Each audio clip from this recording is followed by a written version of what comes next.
And good morning, everybody. Welcome to Chalk Talk. I am your host, Kim Davis. Happy Thursday. It is, man, we're more than midway through August. Welcome to today's show. We have a lot to get to, and I am so excited that you have decided to be a part of this morning's show, of today's show. So no matter where you are in the world, welcome. I have a special guest joining us today live, a friend and colleague from USA Today. He is the NFL columnist. He'll be joining us in about 10 minutes. And so we're going to talk, obviously, a lot of NFL football on today's show. But there is so much happening around this country.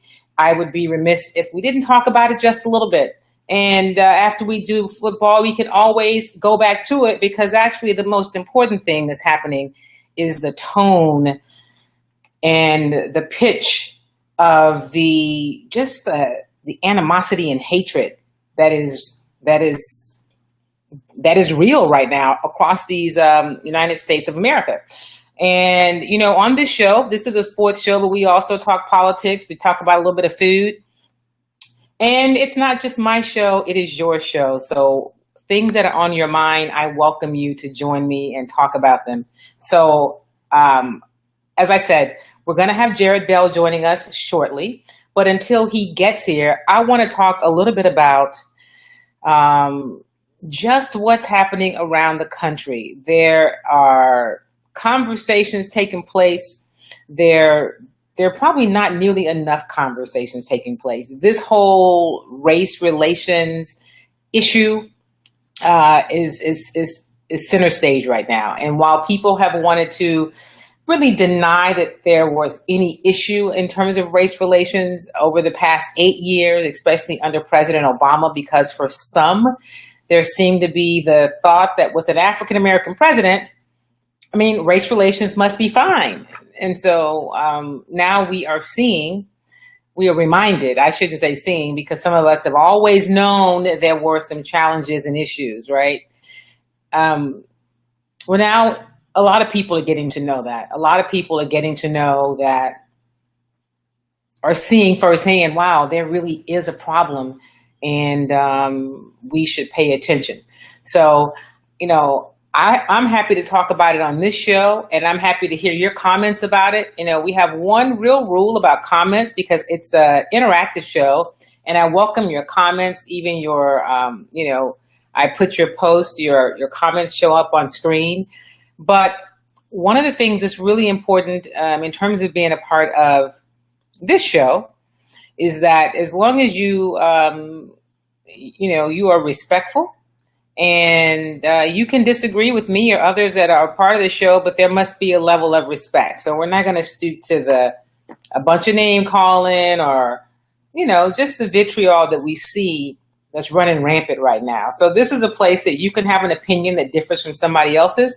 And if you're able to express it and articulate it in a way that maybe, somebody else who thinks differently from you can learn from your position or what you think. So you're welcome to do that. If you want to call and be a part of the show, you can do that at 773-897-6343. That number to call in is 773-897-6343, or you can actually come on and post your comments live on the screen. And so we are here for at least the next hour, talking about all things sports, talking about the hot topics around the country. And at the top of that list is what happened in Charlottesville, West Virginia last weekend. The first thing I want to do is say, just to send condolences to the family of the young woman who was killed by the car that was driven into the crowd of protesters, and the two officers who were in the helicopter patrolling over the protest. A lot of times it seems in some places that I see conversations taking place, that loss of life is overlooked. And that kind of makes it really real, right? It makes it really real that there are people who are losing their lives in this fight. And what is the fight really about? It's about control. And I think because unfortunately, we have an incredible lack of leadership from our president it is giving license, if you will, permission for these people who often hide behind computers and hoods and lay low. I'm talking about the white supremacists, the Klan, the white nationalists, the neo-Nazis. Now they feel free to come out in their t-shirts and khakis with the little tiki torches and walk through and say, hey, we're here and there's nothing you can do about it. And this is what we have to say. So, there we go. So, if you have thoughts about it, I know I have thoughts about it. I have been incredibly disappointed with the lack of leadership from the president. But here's what we do know. What we know is where the president stands. We know where President Trump, where he is as an American. And so we know that. I'm not terribly surprised. I didn't think it would get to this point. I didn't know quite what to expect from his presidency. I didn't really expect this, but I can't say that I am surprised by it because this is who he has shown us that he is. Even if you just go back to him starting the whole birther movement, right? But we can go back further than that to the Central Park Five, and we can go back to him discriminating against people in terms of his housing, who he didn't want to rent to in New York. I mean, he has a history of being racist and biased, and he's just being true to who he is. He is speaking to a group of people who support and love him. And my concern is, where are the other people? If you say that you are really an American, and I'm talking about politicians, where is that leadership? Is it just about whether you wear an R or a Democrat on your little carrying card? Or does it matter most that you should wear an A for American? I really am shocked by the deafening silence from some of the leaders, like a Mitch McConnell in the Senate, who I am told, because I've not researched Mitch McConnell a lot, I was not a fan of his when he came out at the beginning of President Obama's tenure and said they would make sure he failed. That didn't seem real American to me. I couldn't imagine how a good American could take that tone and that posture. But I'm told he's got a history of a lot of great work in the area of civil rights, that he was at Dr. King's speech at the March on Washington. Hang on a second. All right, there we go. Can you hear me now? I was trying a different mic situation, and it may not have worked so well. So we're just going to go back to the regular mic. All right, good morning. I hope they didn't miss all that. Good morning, Heaven's Angel. Welcome, welcome. All right, can you hear me now? I was trying something different with a mic. Let's see.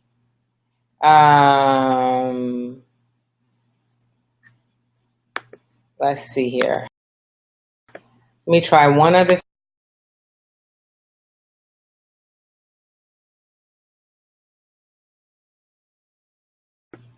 All right. Good morning, Kim Williams. Thank you. So I started the show. We're going to have Jarrett Bell join us shortly from the USA Today. He's an NFL columnist.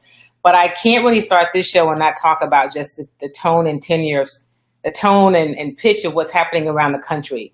I was saying that the incredible lack of leadership that we right now are seeing from the president of this country is disheartening.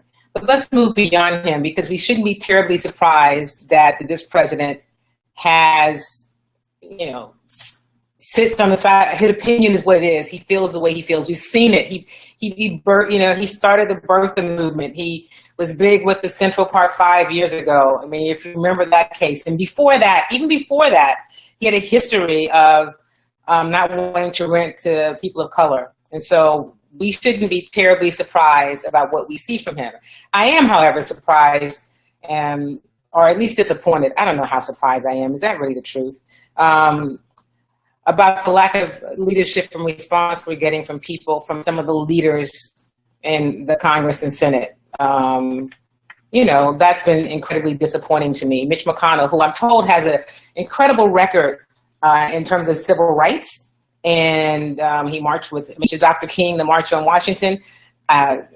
I don't know. I don't see that because he's been really silent. And I think these are really dangerous times. So while this is a sports show, and we're going to bring in Jarrett Bell to talk about some NFL football, the biggest story in the country right now is the tone and what's happening, around this nation. So first, I don't want to waste much time because I know he is a busy man. So I appreciate Jarrett taking a few minutes to visit with us today. Jarrett Bell is an NFL columnist from USA Today. Good morning, Jarrett. Thank you for joining me. Welcome. How you doing, Kim? What's going on? Well, I tell you, man, it's been a lot going on. I mean, I'm in Houston, so of course I'm following the Texans and all things Texas and Cowboys. And then, of course, the biggest story on my show every week for the past month or so has also been Colin Kaepernick. So I know you've written about it. You're right there with players all around the league. Can you give us just your initial thoughts about the Colin Kaepernick story? And I've heard some national writers say, well, players are waiting to hear from Colin to know how they should proceed. And I want to know your thoughts about that. Welcome. Yeah. You just laid out a whole lot of stuff there. But, it's apropos. There's no other way to really address it because there are so many layers to this Colin Kaepernick story and the issues surrounding it. So let's try to tackle a few of them. One, where do you start? Okay, Colin Kaepernick still does not have a job, obviously. And like you said, that's kind of been a narrative on your show for many weeks.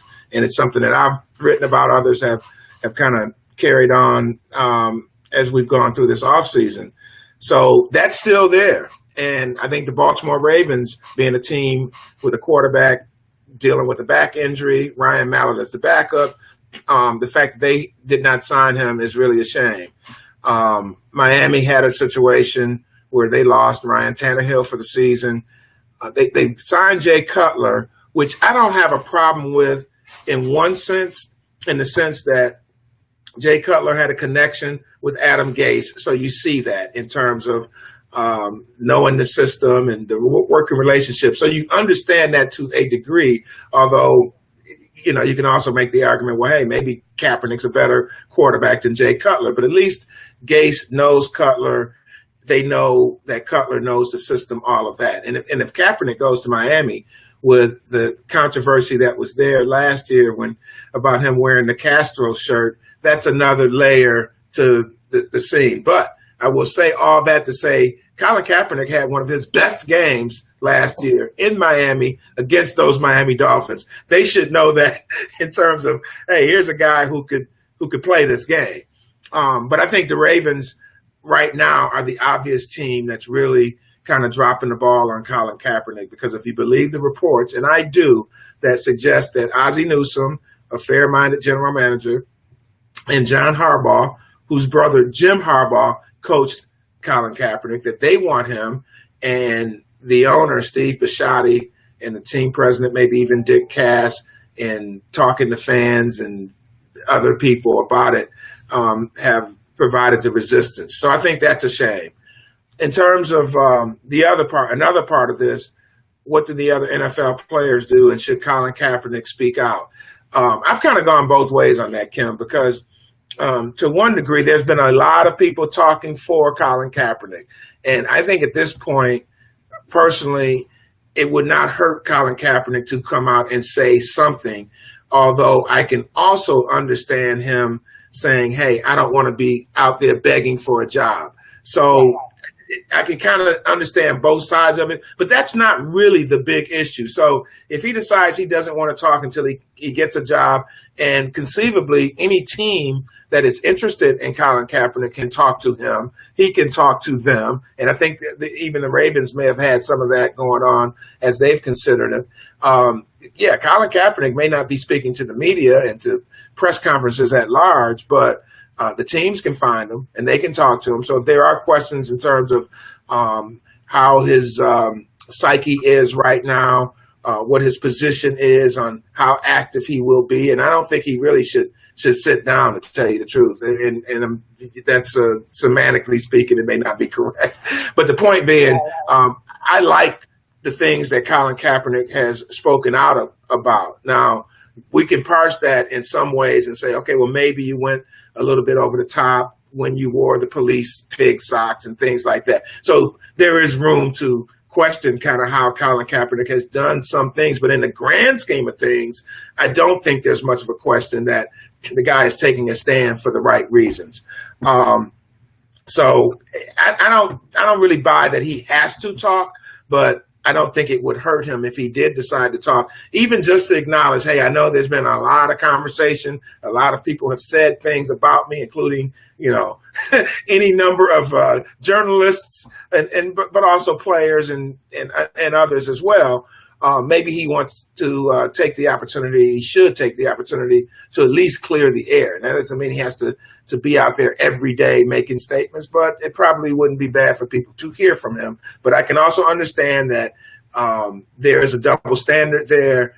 Most players that are looking for jobs don't have to have the requirement of coming out and speaking publicly before a team will sign them. So the teams, they can definitely talk to them and find them.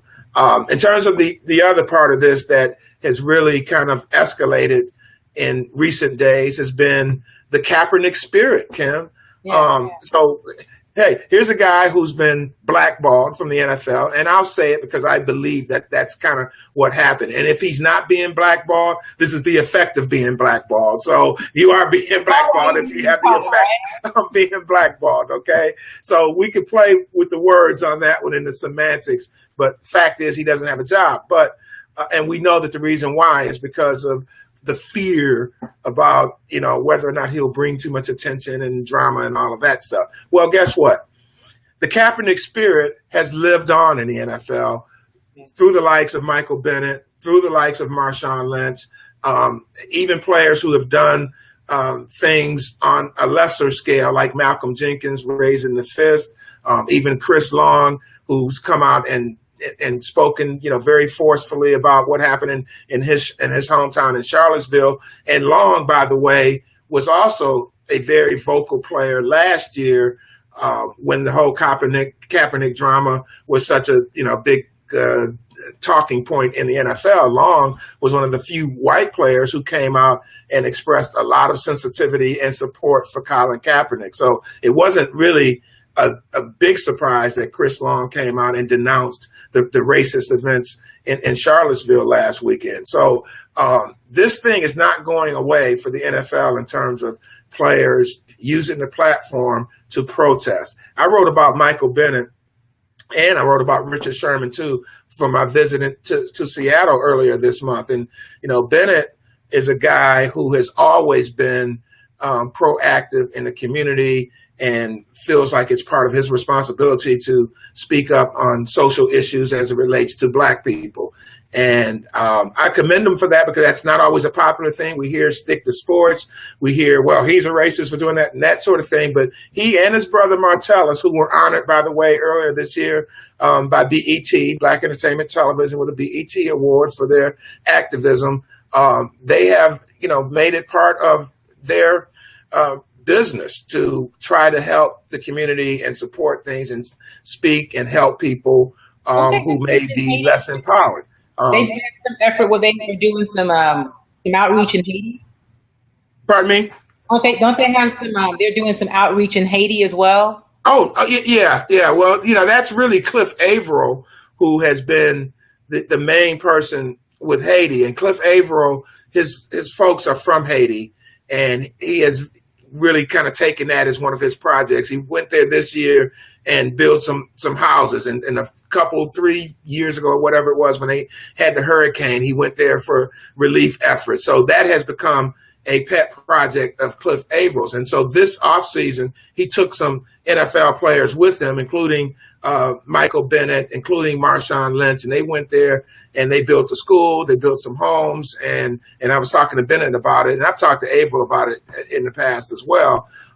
It's something that they just feel like they are committed to doing. And so, all praise to these guys for doing that. And that's the weird thing. So if people want to come down on Michael Bennett and Kaepernick, too, who has done so many things in the community, and a lot of it under the radar, this is what we talk about that we expect from athletes, right? To give back to the community and things like that. So then when some of these guys do it and then they take it to another level and raise awareness of some of these issues, then all of a sudden they get, a backlash. That's the institutional racism and the system in this country that has existed throughout our lifetimes and way before that kind of castigate Black people and Black men and Black women too, for that matter, from doing things that either raise awareness or try to fight the system. I heard one of the most ridiculous things on the radio the other night from Bill Polian, okay?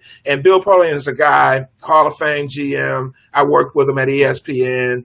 Have had a lot of respect for him, especially for his ability to build football teams. But he said something that was so off the mark, I need to call him to tell you the truth. But he said that nothing ever good happens from protests. And I'm thinking to myself, he's got to be ridiculously crazy to say that. Now, I understand the view of the NFL and even owners and, really being nervous about their product being used as a platform for these players. Now, mind you, a national anthem protest is about the same as someone taking a moment of silence when there's some tragedy that that touches all of us collectively as a nation, right? We've seen it with 9/11, we've seen it with other tragedies. Can we please have a moment of silence? And I don't think there's anything wrong with that. Well, from the NFL's perspective, from the standpoint of an NFL game being a package, a national anthem protest really is a lot like taking a moment of silence, because it's there at the beginning of the game. It may not even be televised as part of the game package, and then you go on with the game. And in the fourth quarter, when the Patriots are, putting it on the Steelers, or that's kind of related, or whatever that game might be, you're not really thinking so much about the anthem or that moment of silence once you get to the meat of the game. That's the point I'm making. But for Polian to say protests don't do any good, and he also kind of elaborated it to the point of saying something like, well, I know there was a Martin Luther King and that sort of thing, to make that exception. So here's the deal, Bill Polian, and people who think like him. If there were no protests, if Rosa Parks had not sat down on that bus, what would have happened or what would have not happened?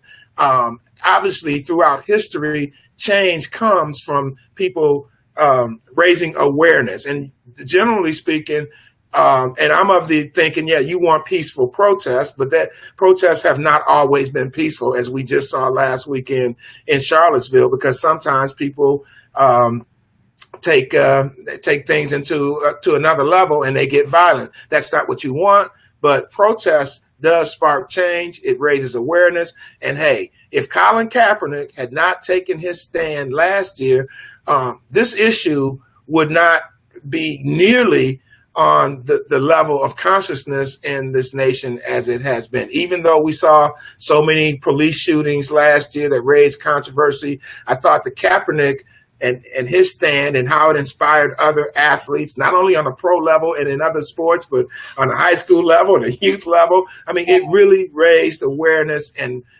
forced people to talk about this as a nation in the context of everything else that was going on. So it was a good thing from that standpoint. Now, the people that say, hey, stick to sports, I want to escape to watch the sports and the games and I don't want to think about this, well, guess what? The athletes who play the game are human beings as well. And even if they have not been particularly affected personally with some situation, say police brutality, they may know people who have. They have people that are in their families and circle of friends and others that they know who are affected. And I think that's part of the motivation for guys speaking out. So I think that the bottom line, Kaepernick's gone. But the spirit of what he protested is going to live on in the NFL, and there's some other players there, and the NFL had better accept it and, try to still have its games, but give the people that play the game the proper respect. So let me ask you something. I have this conversation with a friend and on the show. She says she can't understand why every player in the league isn't taking a knee. And so I said, well, the NFL is different. First of all, there's never been a time where we as a people have all collectively done something. That's the first thing. Right. But secondly, they've not really exercised their power over the years. You have owners that say that they know. The owners are all very conservative. This is not like the NBA. It's a different kind of a league. Do you think it's because, one, they're disconnected more now than maybe players were 20 years ago? Or is it really more about, I don't want to have an issue because this is my job, this is my livelihood? Yeah. Is it more of that? There's some of all of that. And let me just start for a quick second. When you say the owners are conservative, I think, by and large, that's a fair statement when you talk about their income levels or their revenue, their worth, their net worth. But I also know that there is still some variance from one owner to another. Woody Johnson and Mike Brown, and Mike Brown will probably be offended that I put him in the same sentence with Woody Johnson. Okay, so Mike Brown's different than Woody Johnson. Jerry Jones is different than Woody Johnson. Jerry Jones is different than Mike Brown, but Jerry Jones has some things he's has similar thoughts with Mike Brown, and so on and so forth. Shad Khan, the Jacksonville Jaguars owner, is different than Bob Kraft. So you have still the individuals that you have room for. You have gray area. You have different things that some people are passionate about versus others. So I don't want to put them all in the same boat to say that nothing can change, but just because they're this monolithic group. Okay, by and large, when it comes to net worth and the economics, I think we can agree that, they all have their interests there. But, Mark Davis, is he the same as Stan Kroenke? I don't think so on some things, but there are a lot of things that they share. And when it comes to the product and the game, now that's when you start talking about how the NFL tries to operate, as one group. But even then, you just look at kind of different things that have come up in the league over the years. They don't always agree on everything. A lot of times they come out with a united front, especially on these labor deals, but back behind the scenes, a lot of times they're duking it out amongst themselves as well. But I will say this, when it does come to the big issues, when they need to have a united front, they typically are able to get that done. And that's, the commissioner tries to bring everybody together. And this goes way before Roger Goodell. It was Paul Tagliabue, it was Rozelle. That's kind of how they operate by and large. It's like, okay, when we come out of this room and we do this labor deal, okay, we're all on the same page, right? That happens. With the players, it doesn't always happen like that. And I think there's a few reasons for that. Kim, number one, think about the turnover with the players. Okay, I was just talking to one of the players when I was in Rams camp, Andrew Whitworth, and he's on the NFLPA's executive committee, like Richard Sherman's on that committee, and Lorenzo Alexander and Malcolm Jenkins. And but Whitworth, we were talking about what they have to do to get ready for their next labor fight in about 4 years, right? And they're ramping up for it. The league's ramping up for it. And the point came up about how he's going to have to, he and other veteran players feel like it's their responsibility right now to really educate these guys, right? And it's like 2011 was when they had the lockout in the last labor deal. Think about how many players were not in the league in 2011 that are in the NFL right now. The turnover is tremendous, right? Tom Brady is going into year 18, right? Okay, and there are some players who, played, 10 years, 12 years, 15 years. You've got them, but relatively speaking, those guys are rare. When you talk about a 53-man roster, I bet you a third of them are like 2 or 3 years in the league, and then 2 years from now, that there'll be another third at the bottom of the roster. So that's what happens with the NFL when it comes to players and the continuity of their group, right? The other thing is that, I think you touched on it when you addressed this, that some players are not as established, as emboldened to take a stand. They may want to, but they are fighting to keep that job as one of the lower third guys on the roster, okay? And it becomes a question for them of whether or not they want to risk that. Now, I'm not saying they're right or wrong for doing that. I'm just saying I know that that's a factor. In fact, I was at the Patriots Texans practice yesterday, okay? They had a joint practice in West Virginia. And I was trying to get a sense from a couple of the Patriots on how this was playing with them. So I go and I talk to Malcolm Butler, the cornerback, young cornerback who won the Super Bowl a couple years ago. And boy, I felt like he wanted to say something. And maybe I'm wrong, but this is just kind of what I felt. I felt like he wanted to say something about this whole issue, but I felt like he was a bit reserved about it, okay? And he said, I don't want to talk about that. And Des Bryant has received some criticism coming out of Cowboys camp for some comments about it too, saying, hey, I don't want to have to say anything about the anthem program. And guys will do that. Sometimes, it's because they are not really enlightened on situations. Remember, all of these guys are not as enlightened as you may want them to be. But sometimes guys won't speak out because they don't really know a subject, or they're not passionate about a subject, or it really doesn't affect them. But also, I think it's fair to say some guys are just afraid to risk their livelihoods by sticking out for things, okay? So when I talked to Butler yesterday, it was kind of like, I don't really want to talk about that, blah, blah, blah, blah. And I asked him a couple questions and got the same response. Then I talked to Devin McCourty, the well-respected safety, leader of the secondary, one of the leaders on their team. I mean, you talk about, Tom Brady, and you talk about Matthew Slater, and you talk about Devin McCourty when you talk about, and maybe Dante Hightower too, the core leaders of the Patriots team are those guys. And McCourty's right there, well-respected, well-spoken, all of that.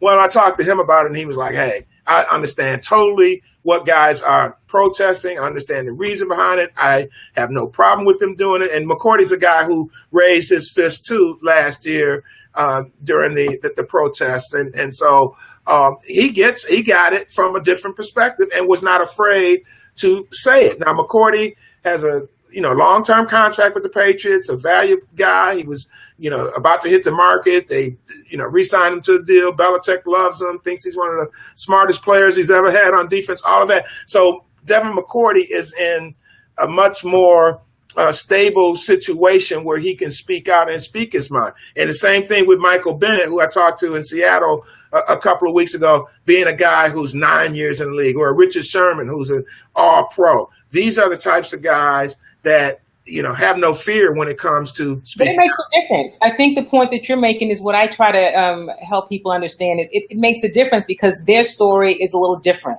Not just from how much money they've made, but how they're established and how teams deal with you. I mean, because of the value you have to the team, what a Richard Sherman does or says, or a Bennett does or says, is going to be much different from a rookie that comes in, or from a free agent, or a guy who's just trying to make the 53-man roster. Exactly. You're not going to see probably any practice squad guys taking a knee. I mean, that's the harsh reality of it. But let me ask you this. Something happened this week that I was really kind of surprised by, and that was Hugh Jackson, the head coach of the Cleveland Browns. Yeah. And I like Hugh a lot. I don't know him personally, but when he came out and when he was specifically asked about the whole anthem, the protests, and taking a knee, and in his position, I just was, and I understand he's a head coach, but he does have an owner. You mentioned Mike Brown. He's got Jimmy Haslam. Yeah, Jimmy Haslam. That's right. That's Jimmy Haslam. I was surprised by Hugh Jackson's response. Yeah. And I wasn't totally surprised because it's interesting because Hugh Jackson is a guy that in the time that I've covered the league, sometimes I haven't been able to get the most clear read on where he stands on some of these issues. Now, remember, a year ago, Hugh Jackson was interested in Colin Kaepernick. He brought in RG3, ended up investing a lot of time in RG3. And then what does RG3 do? He goes in the first game, he lowers his shoulder, and he ends up getting hurt. And the whole thing up to that point with Hugh Jackson and RG3, like it was with RG3 and Mike Shanahan in Washington, was, hey, protect yourself. Don't do anything crazy to put your body at risk. Stay on the field. You are no value to the team if you're not on the field. So I'm saying all that to get a long way to get to your point here. But but I'm saying Hugh Jackson was a guy who was willing to give RG3 a chance, and he really kicked the tires on Kaepernick. So when I was in Cleveland a couple of weeks ago, I said, why would you think about Kaepernick last year and not this year? And I didn't really get a good straight answer from him on it, except for, well, we've moved on. And they did bring in Brock Osweiler. They traded for him. But again, if you're trying to win and you're trying to give yourself an opportunity, even if you draft, Deshaun Kaiser and as the future quarterback or whatever, you want to bring talent in and, cream rises to the top when you have good competition, all of that. So it really kind of stunned me a bit that Hugh Jackson would not have taken a shot at Colin Kaepernick, especially because he did it with RG3 and he has the opening, right? Has the need. So when I heard his comments, I thought back to our conversation about Kaepernick, and I get the sense that Hugh Jackson might be a guy trying to protect himself. Now, it wasn't too long ago that Hugh Jackson made a couple headlines locally for a charity that he's supporting against human trafficking, right? A good cause. It's something that he was concerned with, and through his foundation, they're going to support efforts to fight against trafficking, human trafficking, sex trafficking, things of that nature, okay? Things that we don't hear a lot about. So someone being in the realm of leadership to make a stand, to raise awareness for an issue, I don't think there's anything wrong with that. So Hugh Jackson sounds hypocritical, where on one hand, he will say it's okay to use the platform to raise awareness about human trafficking, but on the other hand, these guys shouldn't protest. That's troubling to me too, Kim. Now, I received a text message from somebody close to the Browns or within the Browns organization saying, "Hey, it's been miscommunicated. It's been misconstrued what Hugh really means." But I don't know. I heard it. And probably a lot like you, that you have to really scratch your head and wonder, because when people start saying things like protests are no good, or I hope that they work this out without us. I mean, just think about that, and think about, our nation and the history, especially as it pertains to African American people, and the struggles that we've had and the protests that have been in the fabric of, our historical timeline in this country. So Hugh Jackson really, lost some points with me, unless there's some other explanation. I'm really questioning, kind of why he would say that. And because I think Jack Del Rio had the right answer last weekend when Marshawn Lynch sat out the national anthem. And remember, Lynch was retired last year. So when a lot of players were, demonstrating or doing various gestures last season, on the heels of Kaepernick, Marshawn Lynch was not around. And so this year, Lynch sits out and told Jack Del Rio. Now, this all came from Del Rio because Lynch hadn't talked about it publicly, unless he has in the last day or so. I haven't seen anything that he said about it publicly. Now, he said some things about Kaepernick in an interview earlier that, will let you know his thinking on it. Basically, he supports the right to do that. But in this specific case, it came from Jack Del Rio, and he said that Lynch told him that he has been sitting down during the anthem throughout his career, right? Now, I'm not going to dispute that. I think it's possible, Kim, because I think a lot of times people may not have noticed this at all. And, when the story came out with Kaepernick last year, it was interesting because Steve Weiss from the NFL Network broke the story. And I think Weiss, and I'm going to have to check with him to make sure I got this right, but I think he just kind of noticed it on his own sitting in the press box. It was like the third preseason game or something, right? Mm-hmm. Third or fourth preseason game. And he noticed it and decided to ask Kaepernick about it.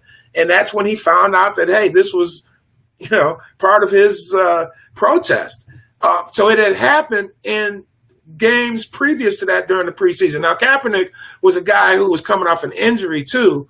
And so it may not have even been noticed because he may or may not have even been in uniform those first couple of preseason games. But anyway, Weiss took it upon himself to ask Kaepernick about it, and that's where the story started. Now, Lynch was retired last year, so had he done this last year, we would have known that, it happened because everybody was looking to see, during the pre-games, like, okay, check, what's this guy doing? What's that guy doing? Who's standing? Who's raising the fist? That was kind of part of the pregame thing. You had to watch the national anthem last year when you covered the NFL. I thought Doug Baldwin made a great point, too, this week with the Seahawks saying, well, all these people who are criticizing players for what they do during the anthem, look at the behavior of fans in the stands during the anthem. Some people don't take their hats off. Some people are making beer runs. People are cursing, talking, all of this stuff. So if you're going to have this standard for the players, what about some of the fans who are there?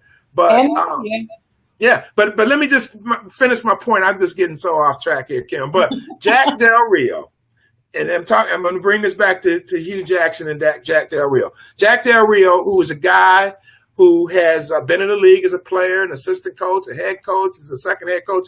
He has been around the block, and I find Jack Del Rio to be a very engaging guy. I enjoy talking to him and have throughout his career on all those different stops.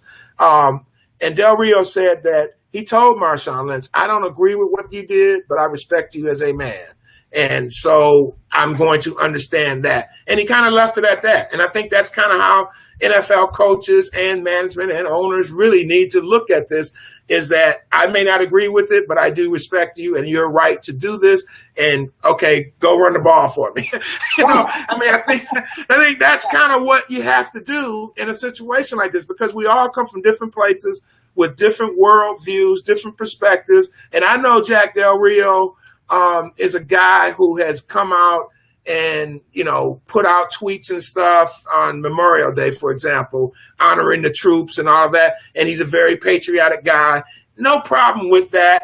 And I think sometimes when people do that, when they get patriotic, we say, okay, boy, he's putting this out here to say that these people need support too. And I don't really find that to be problematic to me. But by the same token, when you do that, you should also show some respect to your people who are protesting something because Black lives have been lost and there's been an injustice and, a system here that, really has existed for quite some time that is, biased and discriminatory against African Americans. So you may be a white person who, don't have the same level of passion, or you feel the brunt of this like other people, like some minorities will, but you can at least be respectful and understand and say, hey, maybe this doesn't affect me because I've got this white privilege that I've been walking around with, but let me understand what my guys are dealing with and why they're doing what they're doing. And so Jack Del Rio gets, big thumbs up for his response to me. So before I let you go, I'm going to move my time with you. Just a quick thing. So says it's sad to her that the lack of unity among Black men in the league it's heartbreaking. She's in favor of all of them not showing up for work on Sunday. Shut this down. And so when people talk about a boycott and what could happen to affect the league, can anything happen? Do you see anything that would make the league, make the owners or Goodell gather the owners and rethink their position? Or, they got their TV money. They've already gotten their season ticket money. Like, what can happen? Will this chatter, if it ramps up more, matter to them? What will make a difference? Well, there's a couple things. So I'm looking at this comment from Kim Williams, and I understand the spirit behind it, right?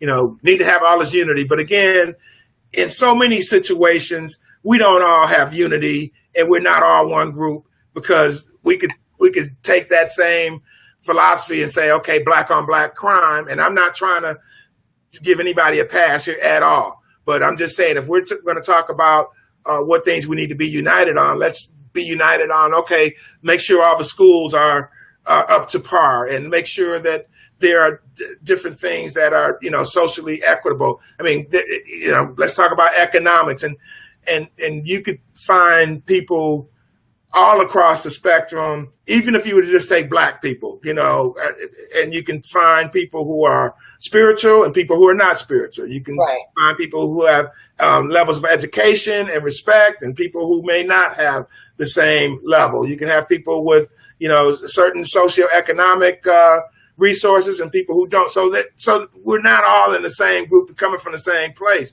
Although I do understand the spirit behind that thought. In terms of an NFL situation, you really can't expect it to be realistic that all of these guys are going to all of a sudden walk off the job because what? There's some social issues here. They need their jobs just like I need my job from a practical standpoint. Some guys are a lot more established and maybe they've got $10 million in the bank, where another guy is a rookie just trying to make it and he's just getting a taste of things and he has to account for himself and his family. So I don't think it's realistic to expect people to say, okay, we're all going to, just not show up for work. No, that you don't want to do that, but you can still show up for work and make a point and say, okay, there's stuff out there that needs to be addressed, but I don't think just giving up your check and saying I'm not going to show up is the right thing. But players who have the ability and maybe feel like they are established enough and are not afraid to risk it like, some others can speak up and make their point. And then if they lose their job, at least they've thought it through. And that's something, I'm going to make this real quick point too on Pat Kaepernick, because I talked to Dr. Harry Edwards about Kaepernick earlier this offseason. And Harry Edwards, the sociologist, well-renowned, who helped organize the Olympic boycott with the John Carlos and Tommy Smith salute back in the 1968 Mexico Olympics. Well, he has been a consultant for the 49ers for decades, right? Going back to the Bill Walsh days.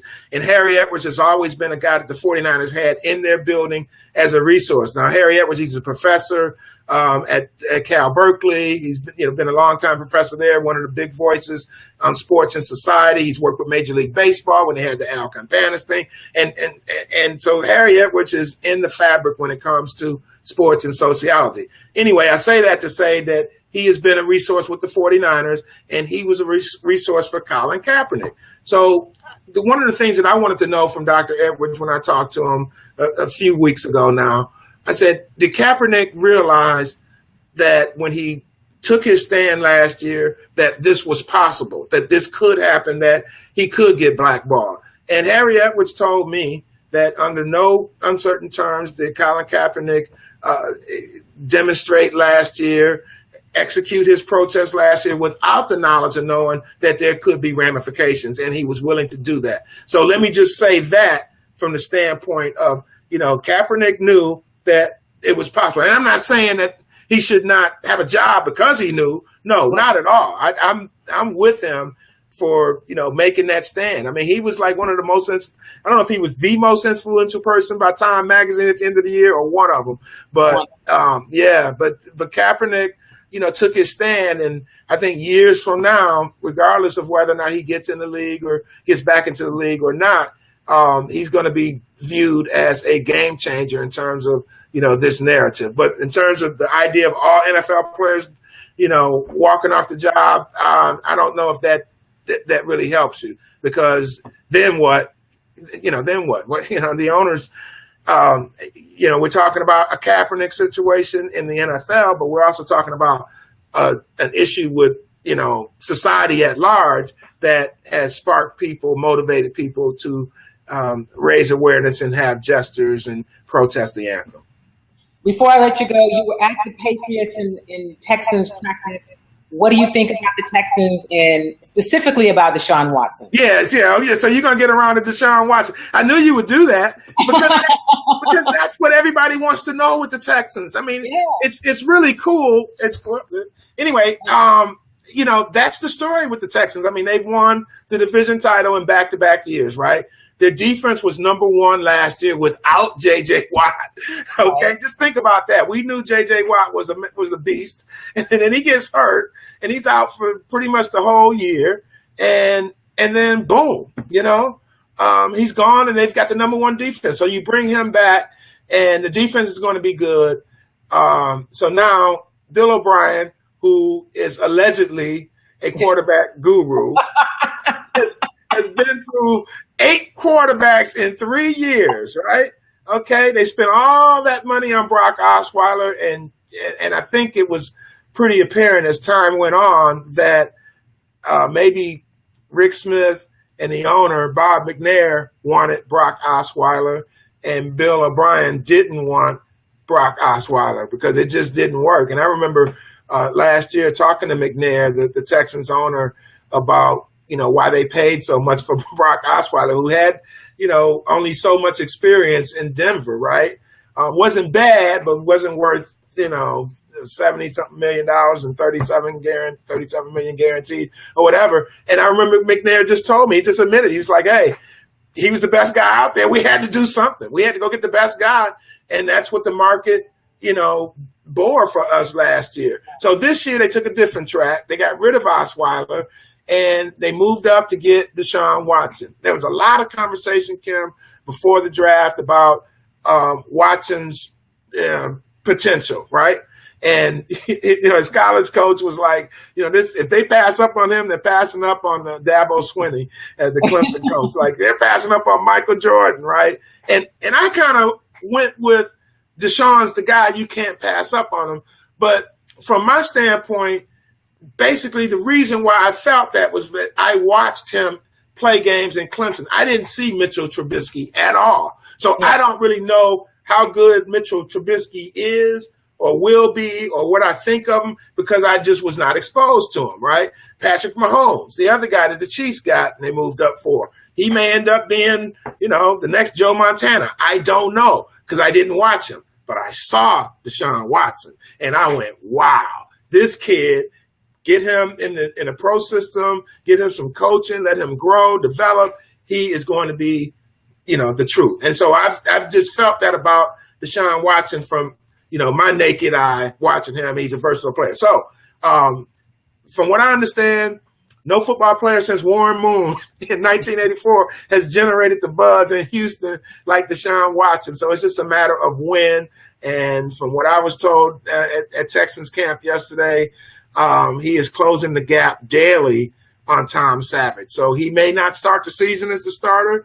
And we know Bill O'Brien will yank a guy after a quarter or two. So it's coming. Yeah, it's coming. It's just a matter of when. But hopefully when it does happen, O'Brien and the Texans, O'Brien will stick with him and let him develop because there's going to be growing pains just because that happens. But the Texans are a team that can compete and get to the playoffs without good quarterbacking. So you think that if they can, improve in that area, they may be able to go to the next level, which in this standpoint would be advancing to, say, the AFC title game or something like that, going deeper in the playoffs than they have. But, Deshaun Watson, he got a chance yesterday in the last couple of days to work alongside Tom Brady and alongside, not in the drills together, but on the same practice field where he could observe Brady. And the one thing and I wrote about it today, I got a column up on usatoday.com about it,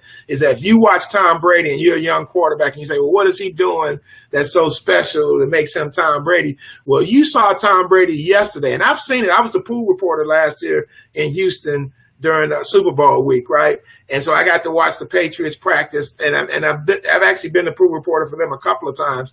And you watch him in practice, and it's like playing a game, right? And that's kind of the intensity that he comes at it with. And we saw that yesterday on the practice field, and take away and say, yep, that's that guy. That's why he's as good as he is, even at 40 years old and all that. He really, pays attention to it. I'll give you a quick other example because it popped in my head yesterday. I remember the year they had Darrelle Revis and Brandon Browner, and they were going up against Brady, the defense, and practice and stuff. Man, those practice sessions were intense. Okay, training camp, right? And they are just, really, playing with so much passion. They care about stopping the offense, and the offense cares about scoring on the defense. And you had you had my man Revis over there with his group and Will Fork and all of them when they were there. It really mattered to them. And so when you play with that kind of intensity in practice, it can't do anything but help you overcome 28-3 in the fourth in the Super Bowl, right? And the Cowboys used to be like that back in the day too, Kim, when when they had Aikman, Emmett, and Irvin and those guys. Yeah, when they got to practice, it meant something on the practice field, and you could see it in training camp. So maybe that was something that Deshaun Watson noticed about Tom Brady yesterday, because Brady was pissed off that he missed Gronkowski on this out pattern. You know, they were going live against the Texans defense. He was upset that some guys didn't run the routes the right way. He was screaming, barking. It's like, oh yeah, you know, it's August. Tom Brady is getting his game face on. I think Deshaun Watson has studied Tom Brady. And if you watched him in that first preseason game and just some things he does in terms of how he is really patient and his footwork a little bit, I mean, you can tell that Tom is a guy that he has studied. And that's one of the things that I think is going to help Deshaun. We know he has ability, but that he studies the game. Yeah. The game, and that's going to be. And talking to Brady yesterday, Kim, you know, he talked about being 40 years old and, you know, how the game is, you know, slowed down for him over the years. And he talked about the mental part. And then he made a little wisecrack. He was like, you know, if I had Deshaun Watson's skills, I might have been a 4th round pick. He said Deshaun Watson running a 4.47 in the 40-yard dash versus Brady's 5.2. Now, Brady, there's a couple things about him physically. You know, we know he's been durable, but, you know, he doesn't scramble like Aaron Rodgers and Russell Wilson, obviously, and like Deshaun Watson. So he's not that kind of guy, but he still has pretty good footwork for a guy who is slow when it comes to maneuvering in the pocket. So we're not talking about him taking it wide like Aaron Rodgers and then slinging it over there. No, but he may step up, move over, shift up, step up, and then find some, you know, a hole. And he does that very well. The other thing he does, he's tougher than he looks. When you talk about 3rd and 1, 4th and 1, there's no quarterback in the NFL. And I didn't believe this until somebody told me. Then I started watching it. There's nobody in the NFL who's better on like a quarterback sneak. And a quarterback sneak can be a real physical play. Tom Brady has had that down for a long time, and it takes a little bit of toughness. So I'll just say that in terms of talking about, you know, his physicality, because we know he can still sling it and he can read defenses and all that. And I know you weren't asking about Brady, you're talking about Deshaun Watson, but those are the types of things that one quarterback can appreciate from another quarterback. I am so excited to see what happens with Deshaun Watson moving forward. I really think the Texans got the best of the 3, but again, I'm biased because I watched Deshaun Watson. I didn't see those other guys. Well, I know that means that you'll be coming to Houston to cover some games, so we'll have to have dinner when you come. A couple of my friends have produced a documentary called Olympic Pride, American Prejudice, and they interviewed Harry Edwards in that. So they're going to be screening it in Houston, September the 7th. I'm going to moderate it. It's going to be at the Houston Museum of African American Culture. Sweet. So, they do great work, and this is their 2nd documentary. So I'm super excited that they're bringing it to Houston. I've got a chance to see it. I saw the trailer a few years ago, but I've actually had a chance to watch the whole documentary. So, wow. Listen, as always, and don't hold this against me. I told you 15 minutes. Next time I will keep it to that. I appreciate you. And we will talk soon. Jarrett Bell. If you want to follow Jarrett and his work, you should. usatoday.com. But also you can follow him on Twitter at Jarrett Bell. So I'll put his link on the page. Thank you so much, my friend. All right, Kim. You take care. Thanks a lot. Thank you. Okay. All right. That's Jarrett Bell, everybody. He is USA Today. He's a columnist. He's covered the National Football League for years. I got a chance to know Jarrett through NABJ when I was active, and he's one of the people that I've kept in touch with. And so I appreciate him because he brings a perspective from covering the entire National Football League, and because he has access to owners and general managers. And so it's good to have his voice on the show. And he has written extensively about Colin Kaepernick and players who have stood or not stood. And I'm glad I got a chance to ask him about Hugh Jackson's comments on just yesterday. So thank you guys for being a part of this week's show. And we started the show, of course, we talked a lot about the National Football League. I said there's no way we could I could do a show this week and not talk about what's happening around the country.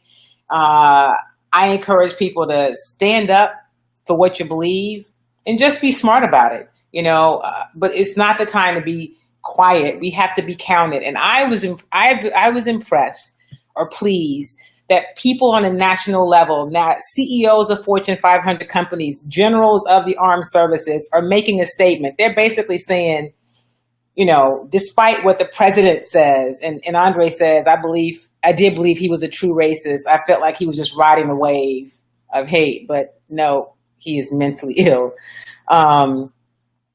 He is, he's an interesting cat. Kim said he's a racist. We don't have to play around with that. It's a fact. It is, we are in some interesting times, and I say it's a time to be counted. And there are different ways that we can do that. I cover the National Football League. And so, I think it's important for me to continue to cover it and to have a voice and to bring stories but I think that we can all be counted. It's just about finding the way to do that. It is undeniable that right now these are some really interesting times in our nation. And, thank you, Marche. Welcome. Glad to have you on board. It's an interesting time in our nation, and, it's not going to just be gone. Something is going to have to happen, and hopefully it's not anything more catastrophic, because there's been a lot of catastrophic things, in my opinion, that happen every time I see somebody lose their life. This past weekend in Charlottesville, the young woman who lost her life in that peaceful protest. To me, that's catastrophic. When I see police beating down Black men and women, that's catastrophic. Or doing an unbelievably, what I would say, illegal cavity search on a woman looking for marijuana. That is catastrophic. But it could, this whole level of violence could escalate. And so, I think it's important to have conversations with people who don't think like us. And I invite them to my show. I invite them on my page. My rule is just you have to be respectful. I have seen people post stuff, and when there's a level of vitriol that's just so hateful, I saw a lady post something in Houston about the MLK statue that I actually had a little bit of help when I did a project with the company that built the rail in terms of getting that statue and that plaza built. I saw this lady post a picture and say something, a conservative, very conservative woman. I think maybe she calls herself a Tea Partier. I'm not really sure. And talk about the statue and with some crazy comments. And I thought, see, this is how things get off kilter. You're talking about a man who stood for peace and love and unity, as opposed to people who were about segregation and, wanted to keep slavery and Jim Crow. I mean, it's night and day. And so we have to be careful not to get caught up. Good morning, Erica Hilliard. Thank you. Welcome. I appreciate that. And so I just encourage all of you to, stand up and be counted, be smart about it, and don't let people take you out of your space, right? Because people say some really stupid, ignorant stuff. And so either it's an opportunity to educate them, and if you're not able to do that, then just walk away. But be counted. When you have an opportunity to shed some light and do so in a way that you can be heard, because that's the other thing. We have to say things in a way that we can be heard. And I'm not talking about watering it down, but we have to know how to have the conversation. And unfortunately, we already don't communicate effectively anymore, period, right? And so now we've got to communicate about something that's really personal, no matter what side you stand on. And I think, one of the things we can do when I say stand up and be counted, I'm always on y'all about contacting your congressmen and women and your senators and your governor. You can contact them and say, listen, this is what I think you should be doing. This matters to me as one of your constituents. Let them hear from you. It's time for me to put in a call to my people right now again, too, or send an email. And I don't get responses, but I know it's counted. And so I know that they got communication from Kim Davis, whether they respond to it or not. And so I will continue to do that. And so pay attention, try not to be, we can be so angry that we can't function and we're stressed out and it weighs us down. And so I encourage you not to let that be your story, but to definitely stand up and be counted. We absolutely have to stay awake. And wherever you stand on what's happening with the National Football League, maybe your call is to an owner. Maybe there's a letter to an owner. And so I hope that Jarrett's conversation I have with Jarrett help give some sense of, why all players may not be able to just take a knee or sit down, because quite frankly, we don't all do anything anyway. There are many of us. I've seen some conversation that somebody included me on a chain on Twitter that when I get off the show, I've got to take myself off of. Some people of color who are having some conversations about statues and that doesn't matter. See, I'm really careful about where I allow myself to be seen. And so I don't want to be a part of a chain where people are acting like the symbolism of what statues mean doesn't matter, because to me it does. And so I can't have my name and Twitter handle in a conversation with something that I don't agree with. So that's how I can also be counted. I've got to go and remove myself from that, because those people have a right to have their opinion, but don't.